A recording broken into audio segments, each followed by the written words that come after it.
دور جہالت کی بات ہے کہ ایک بوڑھے شخص نے جب نبی کریم صلی اللہ علیہ وسلم کو حضرت فاطمہ زہرا سلام اللہ علیہا کے ساتھ محبت کرتے ہوئے دیکھا تو حیرت زدہ ہو گیا۔ پھر اس کی آنکھوں سے آنسو نکل آئے۔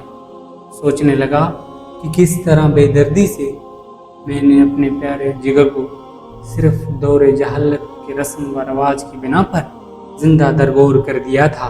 یہ معاملہ دیکھ کر نبی کریم صلی اللہ علیہ وسلم نے فرمایا، آخر کیا داستان ہے تیری؟ اس شخص نے بیان کرنا شروع کر دیا کہ میری بیوی حاملہ تھی، ان دنوں میں ایک سفر پر گیا ہوا تھا۔ جب کافی عرصے بعد پلٹا تو اپنے گھر میں ایک بچی کو کھیلتے ہوئے دیکھا اور بیوی سے پوچھا کہ یہ بچی کون ہے؟ بیوی نے کہا یہ ہماری بیٹی ہے۔ پھر اس نے نامعلوم خوف کے تحت التجا آمیز لہجے میں کہا، ذرا دیکھو تو صحیح کس قدر پیاری بچی ہے، اس کے وجود سے گھر میں کتنی رونق ہے۔ یہ اگر زندہ رہے گی تو تمہاری یادگار بن کر تمہارے خاندان اور قبیلے کا نام زندہ رکھے گی۔ میں نے گردن جھکا لی اور بیوی کو کوئی جواب نہ دیا، لیکن لڑکی کو بغور دیکھتا رہا۔ لڑکی کچھ دیر تو اجنبی نگاہوں سے مجھے دیکھتی رہی، پھر نہ جانے کیا سوچ کر بھاگتی ہوئی آئی اور میرے سینے سے لپٹ۔ میں نے بھی جذبات کی روح میں اس کو آغوش میں بھر لیا اور پیار کرنے لگا۔ کچھ عرصہ ایسے ہی گزرا کہ لڑکی آہستہ آہستہ بڑی ہوتی رہی، کافی ہوشیار بن گئی۔ جب وہ اپنی بلاغت کے قریب پہنچ گئی میری طرف سے بالکل اطمینان ہو چکا تھا۔ میرا رویہ بھی بیٹی کے ساتھ محبت آمیز تھا۔ ایک دن میں نے اپنی بیوی سے کہا کہ ذرا اس کو بنا ایک قبیلے کی ایک شادی میں اسے لے جاؤں گا۔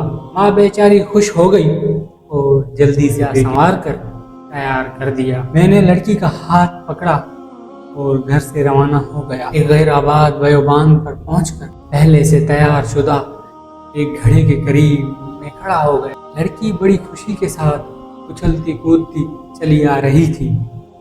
میرے قریب آ کر رک گئی اور بڑی معصومیت سے سوال کیا، بابا جان یہ گھڑا کس کے لیے ہے؟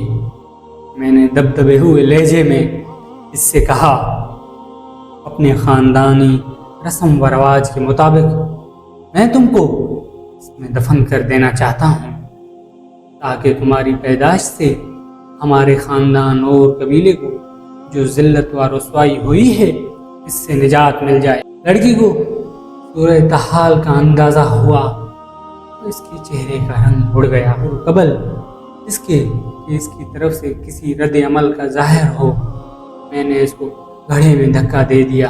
لڑکی روتی رہی اور گڑ گڑاتی رہی، لیکن مجھ پر اس کے فریاد کا کوئی اثر نہ ہوا۔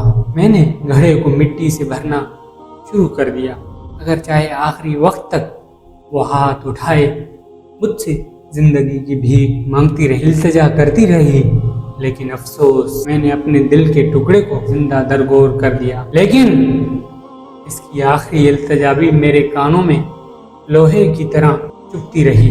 وہ کہہ رہی تھی کہ بابا جان تم نے تو مجھے دفن کر دیا، لیکن میری ماں کو نہ بتانا، کہہ دینا میں اپنی بیٹی کو اپنے قبیلے میں چھوڑ آیا ہوں۔ یہ سن کر حضرت محمد صلی اللہ علیہ وسلم کی آنکھوں سے آنسو جاری ہو گئے۔ اس وقت نبی کریم صلی اللہ علیہ وسلم کی آغوش میں جناب فاطمہ سلام اللہ علیہا بیٹھی ہوئی تھی، ان کی آنکھوں میں بھی آنسو۔ حضرت محمد صلی اللہ علیہ وسلم نے اپنی بیٹی کو سینے سے لگا لیا اور آپ صلی اللہ علیہ وسلم کے ہونٹوں پر یہ جملے جاری ہو گئے، یہ بیٹی تو رحمت ہے۔ اور پھر آسمان کی طرف دیکھتے ہوئے فرمایا، میں فاطمہ کو دیکھ کر یا اللہ میں تجھ سے موت کے وقت آرام اور راحت اور قیامت کے حساب و کتاب کے غضب اور مغفرت کا طالب ہوں۔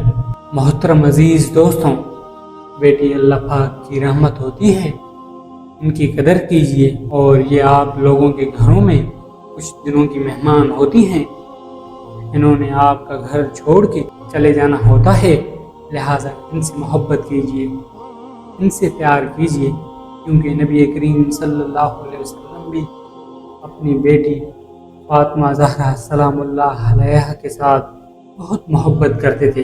امید کرتا ہوں کہ اس واقعے سے آپ کو سبق حاصل ہوا ہوگا۔ ویڈیو پسند آ جائے تو لائک اور اپنے دوستوں میں شیئر کر دیجیے گا، اور ہماری آنے والی ویڈیو کے لیے ہمارے چینل کو سبسکرائب کر دیں۔